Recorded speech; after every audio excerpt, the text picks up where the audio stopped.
కమలంతో కథనం లేదు, ఢిల్లీలో రేవంత్ అంటారా అంటారా, మొత్తానికి ఒక లిస్టు కంక్లూజన్ వచ్చేసినట్లుంది. సరే, దాన్ని ఫైనల్ చేసుకోవటం కోసం ముఖ్యమంత్రి పిసిసి అధ్యక్షుడు ఢిల్లీలో భేటీ అయ్యి ఉన్నారు. సరే, మరి కొద్దిసేపట్లో దాని మీద క్లారిటీ వచ్చేటువంటి అవకాశం ఉంది. రాము వస్తున్నాడు సార్. ఓకే, అంటే ఇప్పుడు రెండు ఉన్నాయి ముఖ్యమంత్రి గారి ముందు. ఒకటి, లిస్టు ఇవన్నీ ఫైనల్ చేసుకోవటం, నెంబర్ 1. నెంబర్ 2, ఎవరైతే ఇప్పుడు ఈ కేసులు ఇవన్నీ ఏదైతే ముందుకు వెళ్తున్నారో వాటి విషయంలో బలంగా ముందుకు వెళ్ళటానికి పర్మిషన్ తీసుకోవటం. ఇది కూడా అవసరమే. ఎందుకు పర్మిషన్ తీసుకోవాలి? ఎందుకు పర్మిషన్? గవర్నమెంట్ మీద ఎక్కడ ఎలాంటి మచ్చ పడకుండా గవర్నమెంట్ ముందుకు వెళుతుంది. ఇవన్నీ అక్రమాలు చేశారు, వీళ్ళందరి మీద చర్యలు తీసుకోవడానికి ముందుకు వెళ్ళాలి. మామూలుగా అయితే వెళ్ళొచ్చు, కానీ ఇప్పుడు ఎన్నికల్లో ఉన్న నేపథ్యంలో అది రాము ఏంటి ఢిల్లీలో ఏం జరుగుతుంది, ఏం జరగబోతుంది? దాదాపు అంటే తెలంగాణ రాజకీయం అంశం విషయంలో కొంత వ్యూహాత్మకంగా అడుగులు పడుతున్నాయి కదా. చాలా వెనక్కి ముందుకు లాగేవాళ్ళు, వెనక్కి నడిపేవాళ్ళు, వెనక్కి లాగేవాళ్ళు, ముందుకు వెళ్ళేవాళ్ళు, ఎట్లా నడుస్తుంది కదా.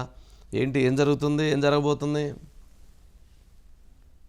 మొత్తానికి తెలంగాణ రాజకీయాలు రసవత్తరంగా సాగుతున్నాయని చెప్పొచ్చు. ఏదైతే లోక్సభ ఎన్నికల్లో మెజార్టీ సీట్లు సాధించాలని చెప్పేసి కూడా ప్రధాన పార్టీ కాంగ్రెస్, బీజేపీ వైపు ప్రయత్నిస్తుండగా, మరోవైపు ఏదైతే అసెంబ్లీ ఎన్నికల్లో ఓటమికి బదులు తీర్చుకోవాలని చెప్పి బీఆర్ఎస్ పార్టీ భావిస్తుంది. అయితే ప్రధానంగా లోక్సభ ఎన్నికల్లో మాత్రం బీజేపీ వర్సెస్ కాంగ్రెస్ నే పోటీ ఉండబోతుందని ఒక ప్రచారం అయితే జరుగుతుంది. గతంలో సారు కారు పదార్ అనే నినాదం ఉండేది. అయితే ఇప్పుడు ప్రస్తుతం ఒక సీటు కూడా వస్తుందా రాదనేది మాత్రం బీఆర్ఎస్ లో కొంత ఆలోచనలో పడిందని చెప్పొచ్చు. మొత్తగా ప్రధానంగా పోటీ మాత్రం కాంగ్రెస్ బీజేపీ మధ్య ఉంది. ఈ నేపథ్యంలోనే ఇప్పటికే బీజేపీ మాత్రం 17 సీట్లను తెలంగాణకు సంబంధించిన సీట్లను కేటాయించింది. అయితే కాంగ్రెస్ మాత్రం ఆచితూచి వ్యవహరిస్తుందని చెప్పొచ్చు. ప్రధానంగా తొలి విడతలో మాత్రం 4 సీట్లను కేటాయించింది. రెండో విడతలో మాత్రం 5, మొత్తంగా 9 ఇప్పటి వరకు అయితే అభ్యర్థులను ప్రకటించారు. మిగిలిన 8 వరకు కొద్దిసేపు క్రితం కూడా సిఈసి సమావేశం కూడా జరగడం జరిగింది. ఇందులో కేవలం 2 అభ్యర్థులే ప్రకటించినట్టు కూడా సమాచారం ఉంది. వారు ఇక్కడ తెలంగాణ వాళ్ళ వేరే రాష్ట్రాలకు చెందిన వాళ్ళ అనేది ఒక క్లారిటీ అయితే లేదు. మొత్తంగా మరోసారి 31వ తేదీన ఈ సమావేశం చేయాలి. ఈ సమావేశంలో మిగిలిన అభ్యర్థులను కూడా ప్రకటిస్తారని చెప్పేసి ఒక ప్రచారం అయితే జరుగుతున్నటువంటి పరిస్థితి అయితే ఉంది. అయితే కాంగ్రెస్ మాత్రం ఆచితూచి ఎందుకు వివరిస్తుంది అంటే మొత్తంగా 14 స్థానాలు గెలుపొందాలని చెప్పేసి ఒక టార్గెట్ అయితే పెట్టుకున్నటువంటి పరిస్థితి అయితే కనిపిస్తా ఉంది. 14లో కనీసం 12 అయినా రావాలి. ఎందుకంటే ఈసారి మాత్రం కేంద్రంలో రాము వాటితో పాటు ఎవరైతే ఇప్పుడు ముఖ్యమంత్రి రేవంత్ రెడ్డి గారు అనుకున్నటువంటి సాధించే విధంగా, ప్రభుత్వంలో పూర్తి పట్టు సాధించే విధంగా అడుగులు కూడా ముందుకు వేసేందుకు అప్రూవల్స్ జరుగుతాయి అంటావా ఢిల్లీలో అధినాయకత్వం దగ్గర?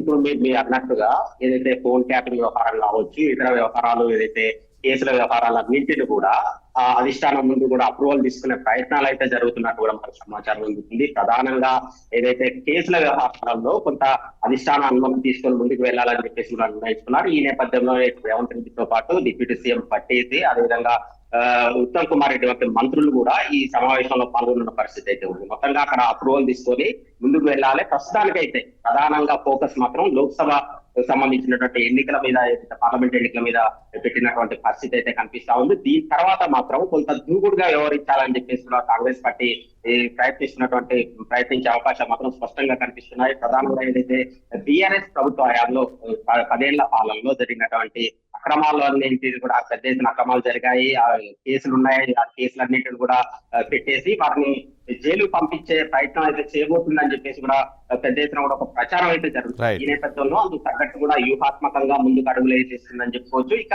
అభ్యర్థుల ఎంపిక విషయంలో మాత్రం ఏదైతే 2-3 ఒక్కొక్క నియోజకవర్గం కేవలం ఇప్పుడు ప్రస్తుతానికైతే 8 స్థానాలు ఉన్నాయి, మిగిలి ఉన్నాయి. 8లో 2-3 వేసి పేర్లను కూడా అధిష్టానం ముందుంచినటువంటి పరిస్థితి. వాళ్ళల్లో ఎవరైతే బలమైన అభ్యర్థిని ఎంపిక చేయాలి. ఈసారి 17 సీట్లలో 14 సీట్లు గెలవాలి, లేకపోతే 12 కైవసం చేసుకోవాలని చెప్పేసి కూడా ఇటు కాంగ్రెస్ పార్టీ భావిస్తుంది. అందులో భాగంగానే ఇటు వాళ్ళ అప్రూవల్ తీసుకోవాలని కూడా ఈ రోజు సమావేశం ఏర్పాటు చేస్తున్న పరిస్థితి అయితే ఉంది. అయితే ఈ సమావేశం 31వ తేదీకి మరోసారి కూడా వాయిదా పడ్డట్టు కూడా మనకు సమాచారం అవుతుంది. ఓవరాల్ గా ఏదైతే కాంగ్రెస్ పార్టీ మాత్రం తెలంగాణలో ఉన్నటువంటి అభ్యర్థుల ఎంపిక కావచ్చు, ఇతర ఏదైతే బీఆర్ఎస్ పార్టీ హయాంలో, ప్రభుత్వ హయాంలో జరిగినటువంటి సంబంధించినటువంటి సంబంధించిన వ్యవహారాలు పూర్తి స్థాయిలో అప్రూవల్ తీసుకునేది మాత్రం ప్రయత్నిస్తుందని చెప్పొచ్చు. Right Ramu, right. Thank you Ramu.